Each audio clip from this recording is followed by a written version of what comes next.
అందరికీ యేసుక్రీస్తు నామములో వందనాలు. Praise the lord. God bless you. దేవుడు మిమ్మలను దీవించి ఆశీర్వదించునుగాక. ఈ పగటికాల సమయంలో దేవుని యొక్క చిన్న వర్తమానాన్ని మనం విందాం. 2వ సమూయేలు గ్రంథం 5వ అధ్యాయము 3వ వచనము.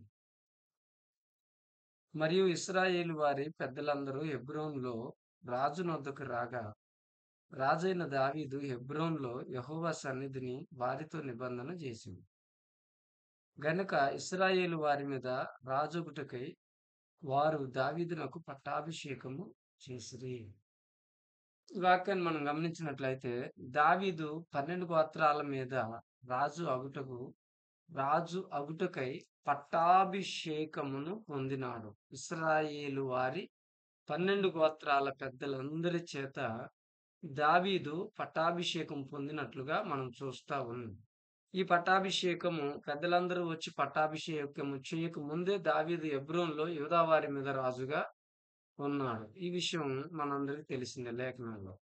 అయితే దావీదు 12 గోత్రాల మీద రాజు అయినాడు.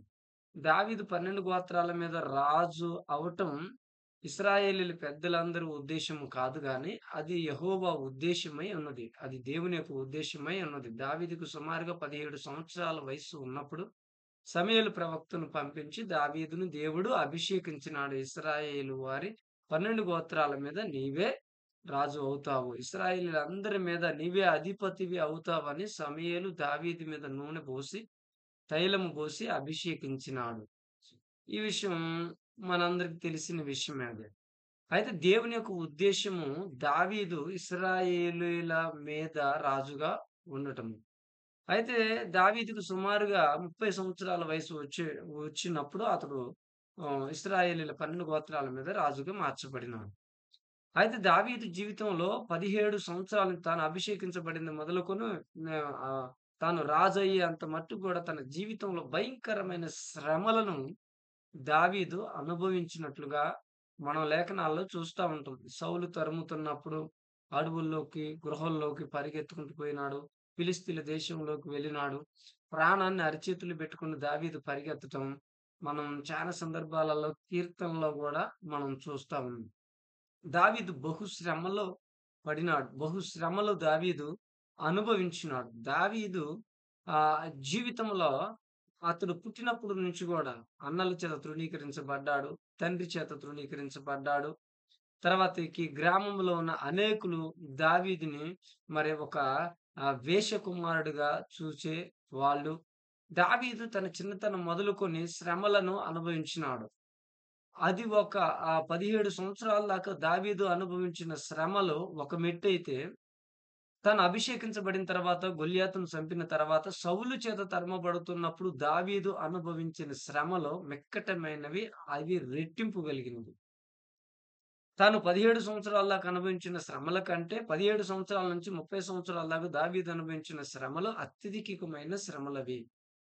ప్రియులారా, భయంకరమైన శ్రమలు దావీదు జీవితంలో వచ్చినవి. కానీ దావీదు యొక్క జీవితంలో శ్రమలు ముగించబడినవి. దావీదు యొక్క జీవితంలో శ్రమలు ముగించబడినవి. ఇక్కడ దావీదు 30 సంవత్సరాల వయసు వచ్చేసరికి దావీదు ఇశ్రాయేలీయుల మీద రాజుగా అభిషేకించబడినాడు. అంటే దావీదు యొక్క జీవితములో తన ప్రాణమును తీసే శత్రువులను దేవుడు తొలగించినాడు. సౌలే గావచ్చు, సైనికులే గావచ్చు. తన జీవితంలో ఎవరి ద్వారా అయితే శ్రమలొస్తున్నాయో ఆ వ్యక్తిని దేవుడు తొలగించినట్లుగా మనం చూస్తా ఉన్నాం.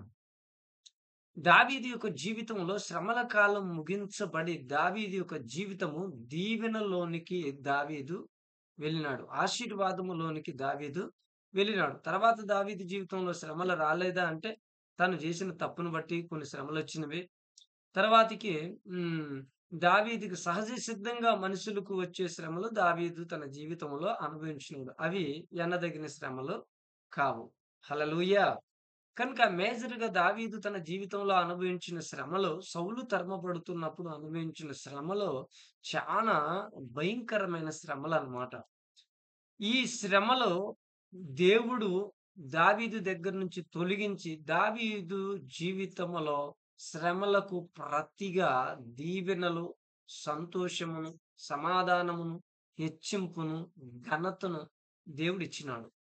మనం యేసేపు జీవితాన్ని గూడా పరిశీలన జేసినప్పుడు, యేసేపు జీవితంలో గూడా భయంకరమైన శ్రమలొస్తాయి. అన్నల ద్వారా శ్రమలొస్తాయి.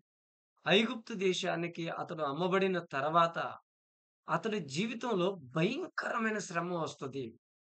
చెరసాలకు వెళ్ళిపోతాడు.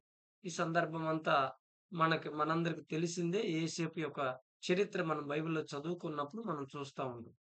యేసేపు జీవితంలో గూడా భయంకరమైన శ్రమలొచ్చినియి. యేసేపు జీవితంలో గూడా భయంకరమైన శ్రమలొచ్చినియనమాట. కానీ దేవుడు యేసేపు జీవితంలో వచ్చిన శ్రమలను గూడా తొలగించి, యేసేపును గూడా ఘనతలోనికి, యేసేపును గూడా మరి దీవెనలోనికి, యేసేపును గూడా ఆశీర్వాదంలోనికి, యేసేపు యొక్క ప్రాణము నెమ్మది గలిగిన అనుభవంలోనికి దేవుడు యేసేపును గూడా నడిపించినాడు.